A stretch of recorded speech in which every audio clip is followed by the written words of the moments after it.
મહત્વપૂર્ણ સમાચાર પ્રાપ્ત થઈ રહ્યા છે। ઉત્તર અને દક્ષિણ ગુજરાતના ખેડૂતો માટે માઠા સમાચાર પ્રાપ્ત થઈ રહ્યા છે। કાલથી 10 જાન્યુઆરી સુધી કમોસમી વરસાદની હવામાન વિભાગની આગાહી છે। દક્ષિણ અને ઉત્તર ગુજરાતના ખેડૂતો માટે આ ચિંતાજનક સમાચાર। કાલે ડાંગ, તાપી, નર્મદા, દાહોદમાં સામાન્ય વરસાદ વરસી શકે છે। 9 જાન્યુઆરીએ છોટાઉદેપુર, નવસારી, ભરૂચ અને દાહોદમાં પણ સામાન્ય વરસાદની આગાહી વ્યક્ત કરવામાં આવી છે। આવતીકાલથી 3 દિવસ દક્ષિણ અને ઉત્તર ગુજરાતમાં કમોસમી વરસાદની હવામાન વિભાગે આગાહી કરી છે। હવામાન વિભાગે આગાહી કરી છે કે 8 જાન્યુઆરીના રોજ ડાંગ, તાપી, નર્મદા, દાહોદમાં સામાન્ય વરસાદ પડશે।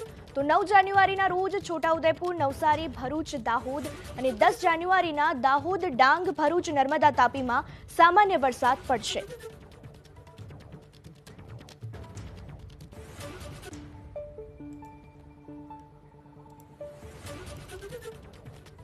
5 दिन में मोस्टली गुजरात रीजन ड्राई रहेगी, वेदर मोस्टली ड्राई रहेगा। टेम्परेचर देखा जाए तो मिनिमम टेम्परेचर अगले 2-3 दिन में 2 to 3 डिग्री फॉल होने का संभावना है। और कोल्ड वेव कंडीशन हमने सौराष्ट्र कच्छ में 2 डिस्ट्रिक्ट में दिया है। कच्छ डिस्ट्रिक्ट में आइसोलेटेड प्लेसेस में होने का संभावना है और जूनागढ़ में, केसोड़ में होने का भी संभावना है। वो दोनों जगहों को छोड़ के, दोनों डिस्ट्रिक्ट छोड़ के और सारे डिस्ट्रिक्ट में कोल्ड वेव होने का कोई संभावना नहीं है, लेकिन ऐसे ही ठंड रहेगी।